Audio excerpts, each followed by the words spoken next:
Okay, next up, I want to welcome Tiny Farms and its CEO Daniel Imrie-Situnayake. Close enough? Sorry.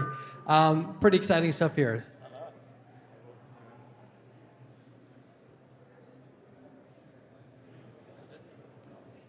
Daniel, when you're ready, I'll just start the clock. All right, so to begin with, I've got a question for you all. Could you please raise your hand if you've eaten an insect food product? All right, that's pretty impressive. So it's awesome. A recent study showed that around a third of US consumers rate themselves likely to buy insect food products. So I'm not here to pitch you on how insects are delicious or how they're eaten by billions of people all around the world, or even that they have the potential to slash the environmental impact of our food system by making it cheaper to produce protein. Instead, I want to tell you about how ridiculously exciting it is to be part of an industry that's going from garage scale to global in a matter of months. I'm a co-founder of Tiny Farms, and we've spent the past 3 years figuring out how to grow insects at scale. So let me share something about what that means. So if you're at the last FoodBytes event, you would have met a company called Bissy Foods, and they're making high-protein, paleo-friendly cookies using insects as an ingredient. And back in 2008, there were like 2 companies doing insect food stuff in the US. Today, there are more like 40 or 50. We actually gave up counting last year because it was too much work. So nobody has really accurate numbers about the true rate of growth, but it looks like the market is doubling in size every year. And we're still very much at an early adopter phase. So earlier this year, we decided to spend some time talking to potential customers and looking for sales agreements. So we made it known that we would have insects available later in the year. And within 2 weeks, we'd signed nearly $1 million. We're at this moment, this unique window of opportunity where economic, technological, and social trends are, like we heard earlier, making it inevitable that insects will be part of our food system. So how big could this be? Well, if you look at the market today, it's not so huge. Like, we ballpark 20 million. And obviously, compared to other parts of the food system, that's really small. But remember that survey. So this company, Blue Shift Research, doing an ongoing study, found that around a third of US consumers are excited about buying insect food products. And if you look at who those are people who are aged like 30 to 44, earning solid middle-class incomes. They're the kind of people who are buying insect foods, taking them home and sharing them with their families.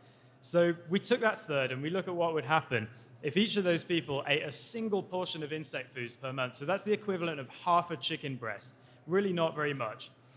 And it turns out if you take our projected commodity price, these monthly single portions add up to be $1.2 billion worth of insects. So that's a big market. That's up there competing with soy foods, which is amazing because no one really wants to eat tofu. But how do we get there? So check out this graph. This is a graph of feed conversion ratio against retail price. So feed conversion ratio is how good an animal is at turning feed into body mass. And you can see most livestock lie along this trend line. But there's a clear relationship between feed conversion ratio and retail price because most of the cost of raising an animal is the cost of feed. But if we look at crickets, they're this huge outlier. They're super expensive, and they really shouldn't be. So what's the cause of that gulf? It's labor. So this is a traditional cricket farm. Crickets are raised on boxes, on shelves. A team of people walks from box to box, shelf to shelf, checking out the crickets, giving them food and water. When it comes to harvest time, they actually pick them out by hand. I'm not even joking. This is ridiculously a huge amount of work. It's ridiculously expensive. And if crickets and insects are going to be an alternative protein and not just a luxury snack, farming them needs to get a hell of a lot cheaper. So that's where we come in. Over the past few years, between working with cricket farms and building in a workshop, we've figured out a better way. We've collected data, we've trawled volumes of scientific literature, and we've built hundreds of mock-ups and prototypes. And the result is genuinely amazing. So we're still submitting our first patent application, so I can't tell you exactly how our system works today. But I can tell you this, cricket farming is ready to scale up. Our new models show we're likely to cut the cost of production in half. And our first farm, which we're building in Oakland, will be like nothing you have ever seen. And we're sharing. We're taking everything we've invented and we're packaging it up and we're making it available to anyone who has what it takes to be a tiny farms cricket farmer. We're using commodity sensors and data analytics to make it easy for anyone who doesn't have experience in this field to get involved and start producing. And the platform we're creating means that new farmers can access technology, training, and support, and then plug into a world-class market and distribution system. So for the next few months, our focus is on building out our Oakland farm, proving our technology, and building out our team. The market's ready, our technology's ready, and we still have a significant head start. So if this sounds exciting to you, as an investor, an advisor, or just someone who wants to get their hands dirty doing something amazing, please let us know. Thank you.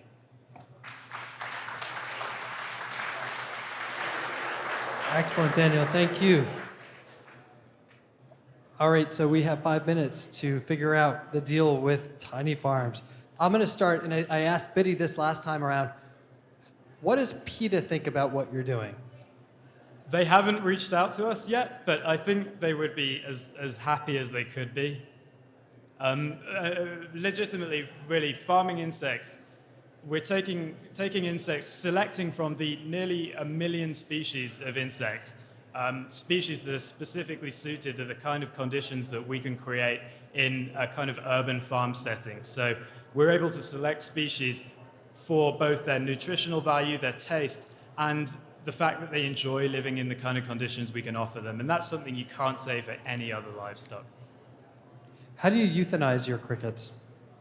So there are a couple of emerging standards in the industry. One of them is to reduce the temperature of the crickets until they enter something called diapause, which is basically where their metabolism slows down due to low temperature. Then you just take it a little bit lower, and they're ready to be distributed. The other method, people have been using, I think, carbon dioxide as another way of euthanizing, but that's not what we're doing. All right, raise your hand high, folks. I wanted to mention as well, we're over at the back of the room. If this is intriguing to you and you'd like to chat about it further, come and talk to us later on.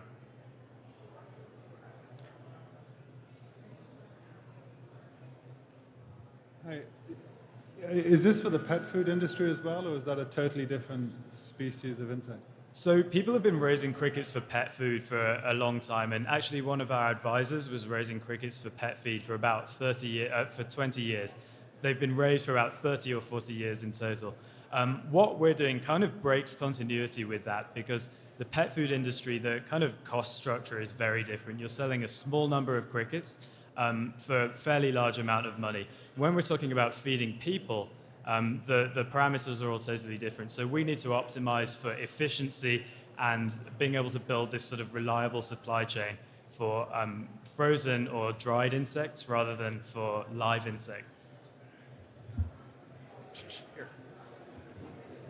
Hi. I know countries such as Mexico have been eating grasshoppers forever, and that's something very common. Is there something to learn from that, from how they do that? Yeah, I think definitely. And I mean, if you look around the world, billions, literally like billions of people around the world eat insects. And most of the insects that are consumed around the world are collected wild. So they're collected from fields or from the natural environment. Sometimes they actually have contamination from pesticides and things like that. So in a lot of places, like what we're doing could potentially have an impact in making the food that people already eat more secure. But there's also stuff we can learn. So if you look at Thailand has actually quite a robust and growing industry around farmed crickets. And there's a whole supply chain with sort of multiple different players that's emerging there.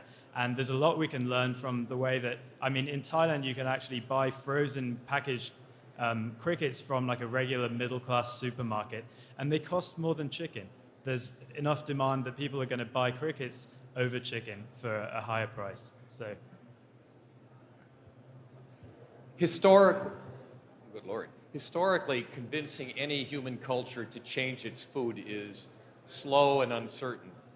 Is there an intermediate step for your business in a different market? Because right now, fish farming is growing.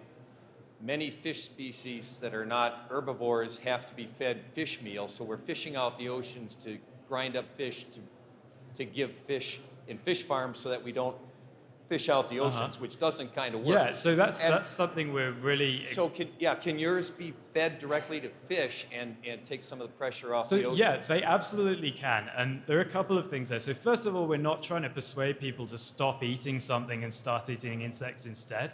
We're showing people there's this awesome ingredient they may not have tried before, and they should kind of try something new. Secondly, there is a huge opportunity for the use of insects in feed. The problem is if you're dealing with the amount of volume that is required for the feed market, you have to have huge minimum volumes, you have to have very low margins, and the technology just isn't there yet. But what we're doing with farming insects for the human food market is going to naturally provide us with technology and systems that make it a lot more feasible to produce insects for the feed market, and we're very excited about the potential that that has. We're out of time. Is it a quick one? Quick?